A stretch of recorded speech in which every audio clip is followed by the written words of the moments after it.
Welcome to wild. నేను మీ జాకిర్ హుసేన్. ప్రస్తుతం మనతోటి సీనియర్ జర్నలిస్ట్ జగదేవ్ గారు ఉన్నారు. వెల్కమ్ చెప్పేద్దాం. హాయ్ సార్, నమస్తే. నమస్తే జకీర్. కేసీఆర్ గారు అట్లని ఇప్పుడు కాళేశ్వర కమిషన్ ఇద్దరి విచారణలో 50 నిమిషాల పాటు విచారణ జరిగినట్టు తెలుస్తుంది సార్. అసలు ఏం జరిగి ఉంటుంది అంటారు? ఈ కాళేశ్వరం వివాదం చూస్తే ప్రభుత్వం తరపున మాట్లాడితే ప్రభుత్వం వైపు కరెక్ట్ అనిపిస్తుంది, బారాస వైపు మాట్లాడితే బారాసోది కరెక్ట్ ఏమో అనిపిస్తుంది. ఎందుకంటే కాళేశ్వరం చాలా పెద్ద మేజర్ ప్రాజెక్టు, అంటే నిజంగా జాతీయ హోదా కల్పించాల్సిన ప్రాజెక్ట్ అది. దానికోసం ప్రయత్నిస్తున్నట్టున్నారు. మేబీ జాతీయ హోదా అయింది, నాకు గుర్తులేదు. కానీ అయితే ఇక్కడ కాళేశ్వరం అనేది ఎంత పెద్ద ఇరిగేషన్, డ్రిప్ ఇరిగేషన్ ప్రాజెక్టు, అదొకసారి మనం వీడియోస్ చూస్తేనే అబ్బురపడేలా ఉంటుంది. రియల్గా చూస్తే మనం ఆశ్చర్యపోతాం. నిజంగా అన్ని వేల కోట్ల వర్తే, ఒప్పుకుంటాను. కాకపోతే సుమారుగా 50,000 కోట్లు 60,000 కోట్లు అవ్వాల్సింది 94,000 కోట్లు అయిందని ఇప్పుడు లెక్కల ప్రకారం చెప్తున్నారు. కానీ అది 1,00,000 కోట్లు అంటున్నారు. అయితే ఎంత పెద్ద కార్యాన్ని తలకెత్తుకున్నాక ఖచ్చితంగా చిన్న చితక అవకతవకలు, డిస్ప్యూట్స్, దానిలో జరిగే చిన్న చిన్న భేదాభిప్రాయాలతో కూడిన అవినీతి, అవకతవకలు సహజం ఉంటాయి. ఎందుకంటే ఎవరో ఒక పెద్ద ఆయన చెప్పినట్టు ఎంత వ్యాపారమైనా కూడా అది కనీసం 5% అయినా మోసం లేదా అవినీతి లేకపోతే అది వ్యాపారమే కాదట. దాన్నే మనం ప్రస్తుత సమాజంలో ఆ 5%నే 10%ను ఒకవేళ ఉన్నా జెన్యూన్ రా బిజినెస్లో అని అంటాం. ఆ 10% మర్చిపోయి కూడా మిగతా 90% ఎలివేట్ అవుతుంది కాబట్టి. సో ఇట్లాంటి పెద్ద పెద్ద ప్రాజెక్టులు జరిగినప్పుడు జరుగుతాయి. అది ప్రభుత్వం దృష్టికి రావచ్చు, ప్రభుత్వం దృష్టిలో ప్రభుత్వం సంబంధించిన ప్రజాప్రతినిధుల హ్యాండ్ అందులో ఉండుండొచ్చు, లేదా అధికారులు కూడా గడ్డి తినుండొచ్చు. Maybe there is a chance, నేను చెప్పేది. సో ఇప్పుడు కాంగ్రెస్ ప్రభుత్వం దాని మీద జస్టిస్ ఘోష్ గారి కమిషన్ వేసిన తర్వాత ఒక్కొక్కరుగా వెళ్తున్నారు అధికారులు, ఇంజనీర్లు. ఎందుకు కాళేశ్వరం, మేడిగడ్డ, ఎందుకు ఈ వ్యవహారం అంతా వచ్చింది అంటే మేడిగడ్డ దగ్గర పిల్లరు ఏదో కుంగింది, కొద్దిగా డ్యామేజ్ అయింది. అయినప్పుడు ఇంత పెద్ద ప్రాజెక్టుకి ఆ మాత్రం అవదా, పెద్ద ఇది అవదా అనేలాగా మాట్లాడకూడదు ఎప్పుడు కూడా. మేబీ అలాగ మాట్లాడడం వల్ల తప్పు, లేదంటే దానికే ఉంది, దానికి ఇంకో 100 కోట్లు పెడితే ఆ ప్యాచీ వర్క్స్ అయిపోతాయి కదా అని అన్నారు వీళ్ళు. ఏది గత ప్రభుత్వం వాళ్ళు.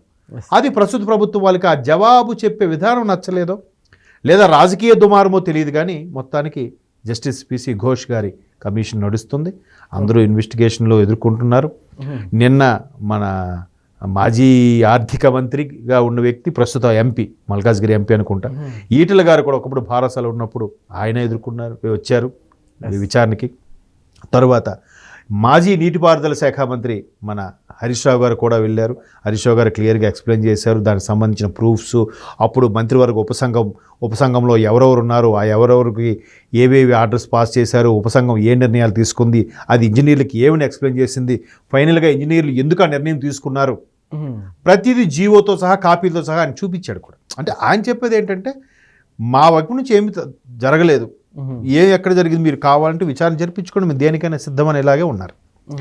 అయితే ఇది 2014 ముందు ఉమ్మడి ఆంధ్రప్రదేశ్గా ఉన్నప్పుడు ఉమ్మడి ఆంధ్రప్రదేశ్ కూడా కాంగ్రెస్ ప్రభుత్వం పరిపాలించింది. కేంద్రంలో కూడా యూపీఏ ప్రభుత్వం, కాంగ్రెస్ ప్రభుత్వం ఉంది. మహారాష్ట్ర కూడా కాంగ్రెస్ ఉన్నప్పుడు కూడా వీళ్ళు అప్పుడు ఈ ప్రయత్నాలు చేయకుండా ఈ ఏదైతే మహారాష్ట్ర నుంచి వచ్చే నీటి వనరులను కాపాడుకునే విధంగా, ఎస్పెషలీ హైదరాబాద్కి నీటి ఎద్దడి తగ్గించే విధంగా ప్లాన్ చేశారో, ఆ ప్లాన్లో భాగంగా కాంగ్రెస్ వాళ్ళు అంతగా సఫలీకృతం అవ్వలేదు. మేము వచ్చాకే జరిగింది. ఇప్పుడు ఆదిలాబాద్లో అది ఏంటది హరీష్ రావు గారు చెప్పారు నేను ప్రెస్ మీట్లో కూడా, అక్కడ మోతిహడ్డే ఏదో అక్కడ పెట్టాల్సిన దీన్ని వాళ్ళు మహారాష్ట్ర వాళ్ళు యాక్సెప్ట్ చేయకపోవడం, సుమారుగా 148 మీటర్ల ఎత్తుకి డ్రిప్ అవ్వడం అనేది కష్టతరమైన సాధ్యం, ఇంకేదో రకరకాల రీజన్స్తో అది మేడిగడ్డకి మార్చడం జరిగింది. ఒక మేడిగడ్డతో పాటు అన్నారం, తర్వాత సుందిల్ల సంథింగ్, ఈ మొత్తం అన్నిటికీ కూడా అంటే 3 రిజర్వాయర్లు, దగ్గర 9 సబ్స్టేషన్లు, 16 దాన్ని ఏమంటారు మొత్తం అవి, తర్వాత దగ్గర ఒక 100-200 కాలువలు, వీటన్నిటికీ కూడా వాటర్ని సప్లై చేసి తెలంగాణ యొక్క దాహార్తిని తీర్చే విధంగా, పైగా ఎంత వరస్ట్ సిచ్యువేషన్లో కూడా సంవత్సరానికి 2 పంటలు పండేలాగా ఈ కాళేశ్వరం ప్రాజెక్ట్ అనేది మేజర్ పాత్ర పోషించింది. అయితే ఇక్కడ కూడా అవకతవకలు జరిగితే జరుగుండొచ్చు. ఇప్పుడు ఫర్ ఎగ్జాంపుల్ ఒక ఇల్లు ఉంది, మనం ఇల్లు కట్టాలో అనుకున్నాం అనుకోండి, 20 లక్షలు అనుకోని ఇల్లు కట్టడానికి దిగితే నేను స్థలం ప్లేస్ ఖాళీ జాగా ప్లేస్ చెప్పట్లేదు, ఓన్లీ ఇల్లు కట్టడానికి ఒక 20 లక్షలు అనుకుని దిగితే అది 30 లక్షలు అవుతుంది. ఎందుకు? వుడ్ వర్క్ అని, ఫినిషింగ్ వర్క్ అని, ఆవని, ప్లాస్టింగ్ అని ఏవో అయిపోతాయి. ఇప్పుడు ఇది కూడా 50-60 వేల కోట్లు అనుకున్నది 94 వేల కోట్లకి వెళ్ళింది. ఇంకా ఎక్కువ జరిగితే జరుగుండొచ్చు. ఇప్పుడు ఇంజనీర్స్ మీటింగ్ పెట్టుకుని మాట్లాడుకుంటారు, మరి దానికి అయ్యే ఖర్చులు, ఛాయ్, బిస్కెట్, మెయింటెనెన్స్, వాళ్ళు పెట్రోల్ అవన్నీ తిరుగుతారుగా, ఇవన్నీ ఖర్చులు అవుతుంటాయిగా. ఎందుకయ్యా అంటే ఏం చెప్తాం? కాకపోతే మేడిగడ్డ కుంగింది, అది మా తప్పేముంది అనేలాగా మాట్లాడకూడదు. అంటే వీళ్ళు మాట్లాడారని అనట్లేదు, వీళ్ళకి వచ్చే జవాబు చెప్పే విధానం కూడా మారడం, లేదా కాంగ్రెస్ వాళ్ళు కూడా ఇది ఎంత పెద్ద చేసి ఇది ఎట్లా చేసేసారంటే ఎంతో బాగుండేది, ఇంకా బాగా చేస్తే బాగుండేది కదా, అవకతవక జరిగినప్పుడు ప్రభుత్వం దాన్ని పట్టించుకోవాలి కదా అనేది కాంగ్రెస్ వాళ్ళ అభిప్రాయం. ఇప్పుడు అక్కడ గత ప్రభుత్వం వాళ్ళు కూడా ఎలా మాట్లాడారు? ఇప్పుడు కేసీఆర్ గారే, ఏమయ్యా రాహుల్, అది మొత్తం ఆస్తి అంతా ఇచ్చామంటావా, 5,000 ఇస్తే సరిపోదా, ఇట్లా మాట్లాడాడు ఆయన మీడియా వాళ్ళతో మాట్లాడడం కూడా. అంటే అలా మాట్లాడడం ఏంటి? పైగా కేసీఆర్ గారి కుటుంబానికి ఉండే ఇబ్బందికర పరిస్థితులు ఏంటంటే, కుటుంబపరమైన పార్టీ, కుటుంబపరమైన రాజకీయాలు చేస్తారని ఒక మచ్చ అయితే ఉంది. సో దాన్ని వీళ్ళు ప్రభుత్వం వాళ్ళు అడ్వాంటేజ్గా తీసుకొని కూడా ఆ కమిషన్ వేయడం, ఆ కమిషన్కి వీరెళ్ళి చెప్పడం, కొన్ని నిర్ణయాలు మంత్రివర్గ ఉపసంఘంతో పాటు జరిగిన నిర్ణయాలే ఇంజనీర్స్ కూడా సమైక్య మొత్తం కూర్చొని మాట్లాడి చేయాలి. కొన్ని ఇంజనీర్సే తీసుకున్నా అని చెప్పి వీళ్ళు అంటున్నారు, ఇంజనీర్స్ అంటున్నారు పై వాళ్ళ ప్రెజర్స్ వల్ల మేము అలా చేసామని వాళ్ళు అంటున్నారు. ఎవరి మాట నమ్మాలి? పైగా నేను హరీష్ రావు గారి మీటింగ్లో కూడా ఏం చెప్తున్నారు, సిడబ్ల్యూసి ఏదైతే సెంట్రల్ వాటర్ కమిషన్ ఉందో వాళ్ళు ఇచ్చే దాని ప్రకారం, తర్వాత రెప్కోనో రెస్పో ఏదో సంథింగ్ ఉంటుంది ఒక కమిటీ, ఆ కమిటీ ఇచ్చిన సర్వే ద్వారా గాను మేము మొత్తం మేడిగడ్డ అంతా నిర్మించాము, ఈ అందరికీ కూడా ఈ వాటర్ యూజ్ అవుతుంది, అది చూడండి, అనవసరంగా రాజకీయ రాద్ధాంతం చేయొద్దు అనేది గత ప్రభుత్వం యొక్క ఉద్దేశం.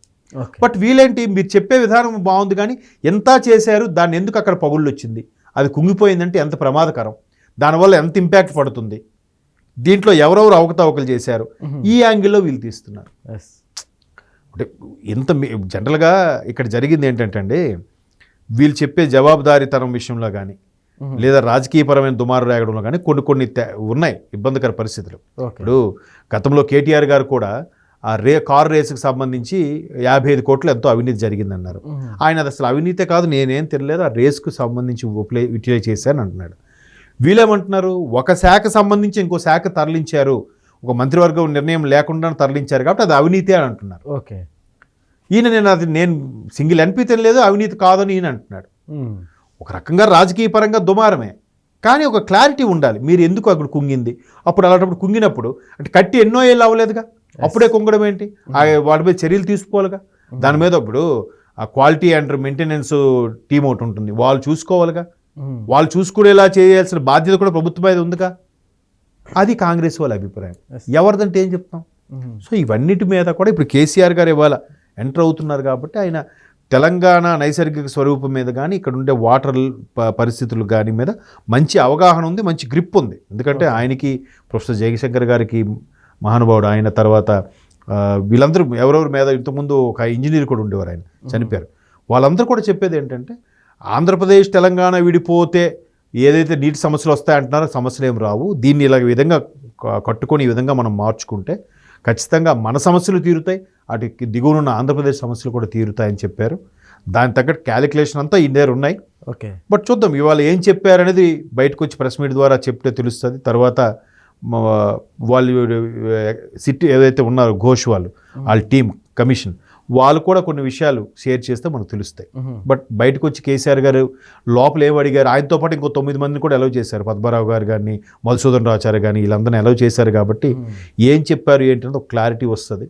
చూద్దాం, కేసీఆర్ కూడా మహామేధావి కాబట్టి ఈ కాళేశ్వరం విషయంలో అవకతవకలు జరిగాయని చెప్తారా, లేదంటే దానికి సంబంధించి ఇంకేమైనా ఇట్లా అయ్యాయి కాబట్టి ఆ పరిస్థితి అలాగ వచ్చాయని చెప్తారో చూడాలి. Okay, okay sir, thank you.